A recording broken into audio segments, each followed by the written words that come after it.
मित्रों नमस्कार। सूचना की दुनिया पर आपका स्वागत है। मैं हूं डॉक्टर सुभाष चंद्र सिंह। मित्रों, आज मैं दिल्ली में हूं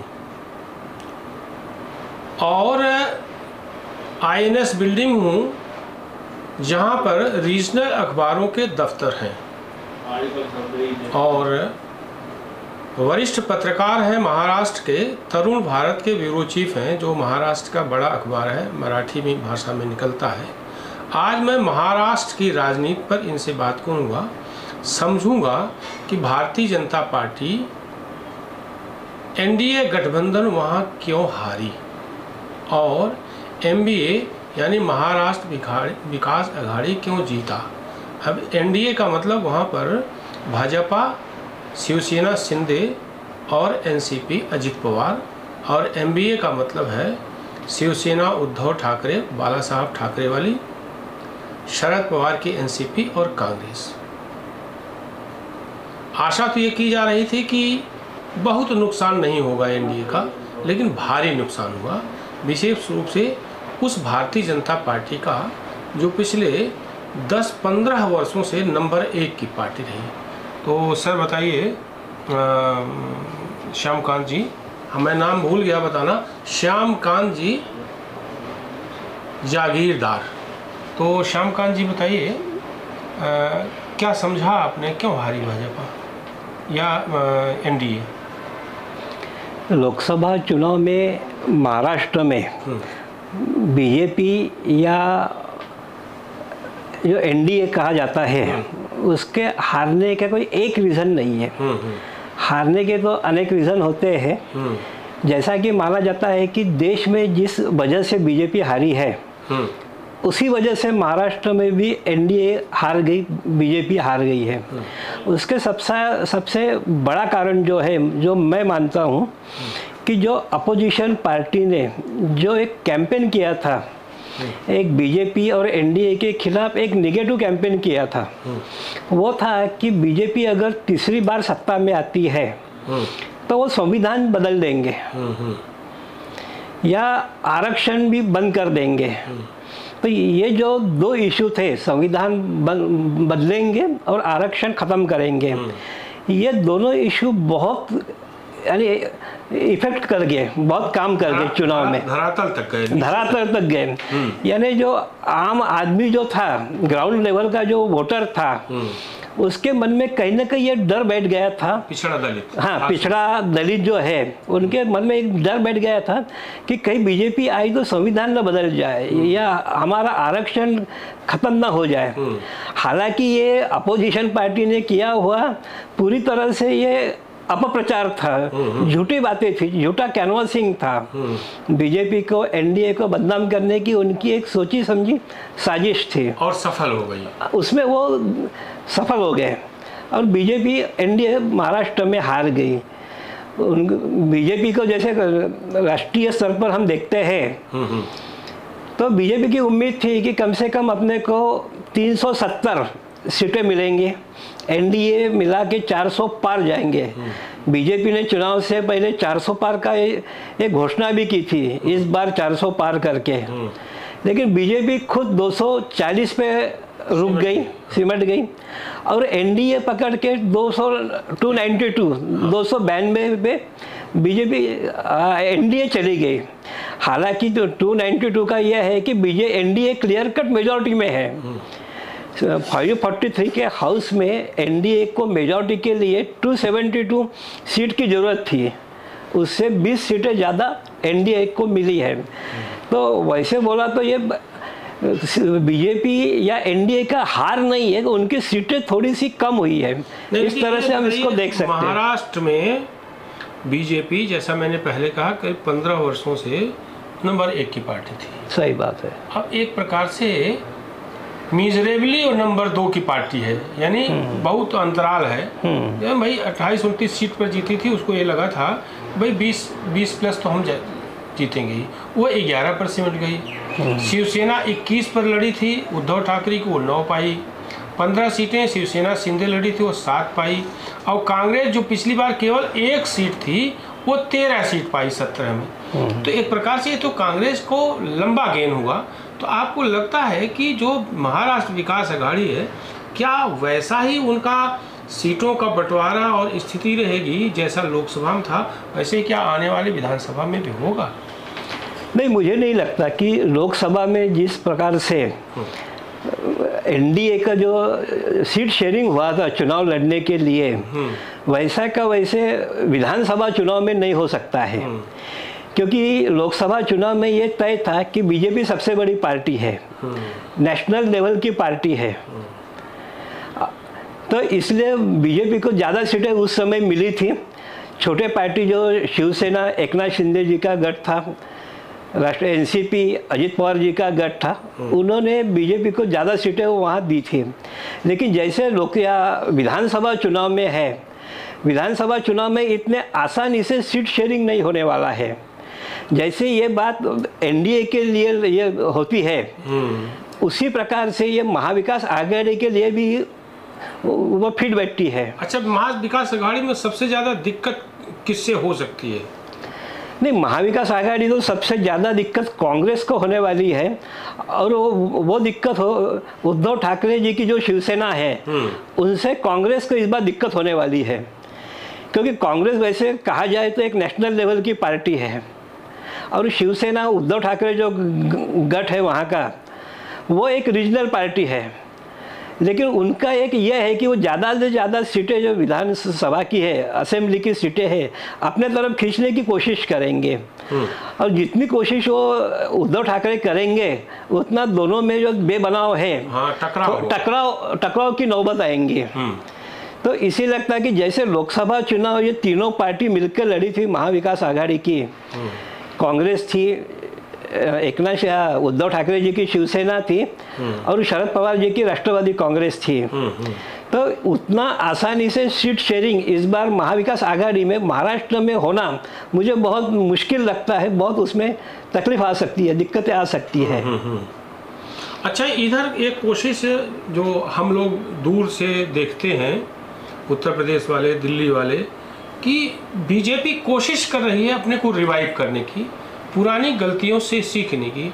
जैसे उसने मराठवाड़ा में आरक्षण आंदोलन चल रहा है, मराठों का आरक्षण के लिए, फिर पिछड़ों का भी ये एक सुगबुगाहट शुरू हो गई कि भाई हमारे आरक्षण से काट करके आप उनको नहीं देंगे। बीजेपी एक प्रकार से फंसी हुई है फंसा हुआ जो है महाराष्ट्र विकास आघाड़ी भी, लेकिन बीजेपी कुछ ज़्यादा फंसी हुई लगती है। तो वो मराठवाड़ा में जैसे पहले वो लाई अशोक चौहान को मराठवाड़ा इलाके से, वहीं से शिंदे भी हैं, वहीं से संभवतः नारायण राणे भी हैं। अब वो जो डिप्टी चीफ मिनिस्टर थे गोपीनाथ मुंडे, उनकी बेटी पंकजा मुंडे को महाराष्ट्र की राजनीति में लाना चाहते हैं। वो लोकसभा मात्र 6000 वोटों से हारी जैसी जानकारी मिली है। उनको विधान परिषद में लाकर को मंत्री बनाना चाहते हैं। क्या पंकजा मुंडे को महाराष्ट्र की राजनीति में पुनः स्थापित करने से बीजेपी को कोई फायदा हो सकता है? जरूर हो सकता है, क्योंकि पंकजा मुंडे, बीजेपी ने उनको विधान परिषद चुनाव में सीट दी है, वो कैंडिडेट है बीजेपी की। बीजेपी वो जो विधान परिषद का चुनाव है, टोटल 11 सीटों पर महाराष्ट्र में चुनाव होने जा रहा है। उसमें बीजेपी ने अपने 5 कैंडिडेट उसमें उतारे हैं उस चुनाव में। उसमें एक कैंडिडेट पंकजा मुंडे जी भी है। ये मानना जरूरी है कि पंकजा मुंडे बीजेपी का एक ओबीसी चेहरा है और अच्छी बीजेपी की नेता है। वो ओबीसी समाज से आने वाली गोपीनाथ मुंडे का पैन महाराष्ट्र छवि थी, उसका भी असर पड़ेगा। सही बात, एकदम पड़ेगा। हाँ। क्योंकि गोपीनाथ मुंडे महाराष्ट्र के बहुत कद्दावर नेता थे।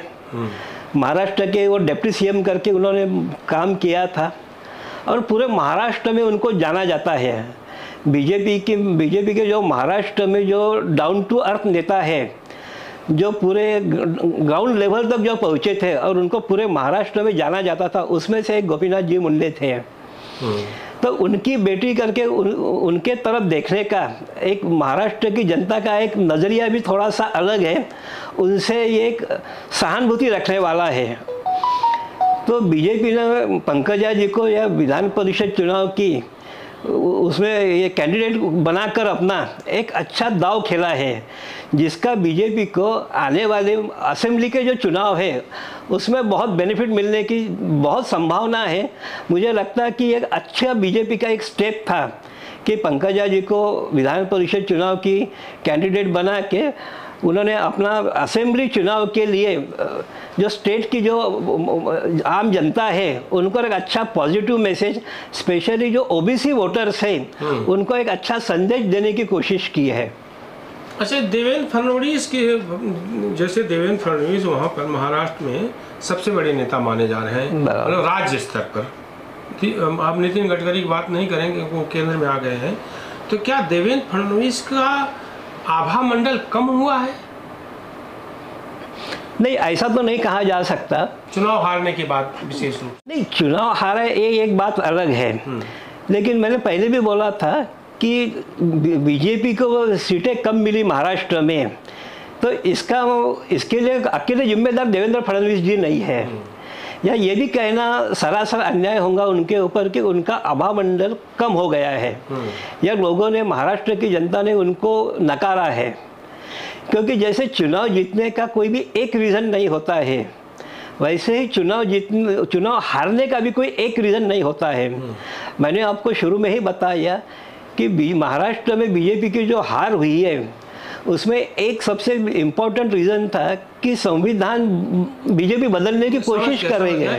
लास्ट सवाल, क्या ये बताइए, ये जो अजीत पवार है जिनको 4 सीटें दी थी लोकसभा में और 1 जीत पाए, और शिवसेना शिंदे को 15 सीटें थी, 7 जीत पाए, करीब 48-49% स्ट्राइक रेट रहा। भारतीय जनता पार्टी मान लीजिए वो 11 सीटें जीत पाई, उसका तो स्ट्राइक रेट और कम रहा। अजीत पवार क्या विधानसभा चुनाव में भी, जैसा कहा जा रहा है कि भारतीय जनता पार्टी की लायबिलिटी होंगे या एसेट होंगे, उसके लिए फायदे का सौदा है अजीत पवार से समझौता, या घाटे का सौदा है? विधानसभा की दृष्टि से बताइए हमको। मुझे लगता है कि अजीत पवार जी का जो है बीजेपी के लिए वो एसेट बनने की संभावना मुझे बहुत कम लगती है। मेरे हिसाब से अजीत पवार एक बीजेपी के लिए लायबिलिटी हो गई है, घाटे का सौदा है बीजेपी के लिए। लोकसभा चुनाव में महाराष्ट्र में बीजेपी की जो हार हुई है उसका एक कारण कहीं ना कहीं अजीत पवार भी है। भ्रष्टाचार का जो अजीत के ऊपर आरोप था, सही बात है, मान लिया कि बीजेपी ने गलत किया। हाँ, क्योंकि इस अपेक्षा नहीं थी। हाँ, ये बात सही है, ऐसे भ्रष्टाचारी को आप अपने साथ रखें, बिल्कुल बराबर है। क्योंकि अजीत पवार की जो इमेज शुरू से बनी थी वो एक, उनके ऊपर भ्रष्टाचार के इतने इल्जाम लगे थे तो वो उससे उभर नहीं पाए थे अपने इमेज। एक और सवाल, क्या अजीत पवार से भारतीय जनता पार्टी छुटकारा ले सकती है? छुटकारा मतलब ये भविष्य का सवाल है, लेकिन आप महाराष्ट्र की राजनीति की को गहराई से समझते हैं, तो क्या ऐसा भी हो सकता है कि अजीत पवार से राम राम कर ले? ये हो सकता है, लेकिन ये कब होगा ये आज बताना मुश्किल है। हाँ। ये अभी होगा, असेंबली चुनाव के समय होगा, या असेंबली चुनाव के बाद होगा, ये आज कहना मुश्किल है। लेकिन ये बीजेपी के लिए ज़रूरी है कि वो अजीत पवार से अगर उसका छुटकारा पाती है बीजेपी, तो उसका बीजेपी को बेनिफिट ही मिलने वाला है। जैसे एकनाथ शिंदे जी की जो शिवसेना है वो बीजेपी के साथ आने से बीजेपी के लिए वो एसेट बन गई है। दोनों का विचार लगभग मिलता है ना? हाँ, सही बात है, दोनों की एक हिंदुत्व की एक लाइन है, दोनों की उसी लाइन पर दोनों पार्टियां चलती है। लेकिन वैसे बीजेपी और अजीत पवार, इनकी जो एनसीपी है, उनमें कोई ये नहीं है, यानी बताने जी एक भी कोई कॉमन चीज़ नहीं है। तो इसीलिए अजीत पवार जी की पार्टी है वो एक लायबिलिटी हो गई थी बीजेपी पर, लोकसभा चुनाव में भी और आने वाले विधानसभा चुनाव में भी वो लायबिलिटी हो गई है। अब बीजेपी इससे जितने जल्दी छुटकारा पाएंगे उतना बीजेपी आने वाले। एक सवाल और केवल, क्या शिंदे बीजेपी के साथ रहते हुए उद्धव ठाकरे या उद्धव ठाकरे की शिवसेना का विकल्प बन सकते हैं? बहुत संक्षेप में बन सकते हैं। हाँ। क्योंकि अभी हम देखते हैं कि लोकसभा चुनाव में महाराष्ट्र की जनता ने जिस प्रकार से एकनाथ शिंदे जी की शिवसेना को अपना जनादेश दिया है, उनको आशीर्वाद दिया है, उससे लगता है कि आने वाले समय में बहुत जल्दी में वो उद्धव ठाकरे जी की शिवसेना को पीछे छोड़कर वो आगे जा सकते हैं। तो इसके लिए बीजेपी के लिए फायदा ही फायदा है, क्योंकि असली शिवसेना करके वो जाने जाएंगे भविष्य में। तो ये रहे श्यामकांत जी, जो महाराष्ट्र की राजनीति के गहरी जानकारी रखते हैं। मैंने इनसे महाराष्ट्र की राजनीति को समझने की कोशिश की। आपका बहुत बहुत धन्यवाद श्यामकांत जी। नमस्कार। और सूचना की दुनिया के दर्शकों से अनुरोध है कि जो लोग भी सूचना की दुनिया को देख रहे हैं और जिन्होंने सब्सक्राइब नहीं किया है वो इसे सब्सक्राइब करें, लाइक करें, बेल आइकन दबाएं, कमेंट करें और शेयर करना न भूलें। बहुत बहुत आभार। आप इस YouTube चैनल को लाइक करिए, सब्सक्राइब करिए, कमेंट करिए और शेयर ज़रूर करिए।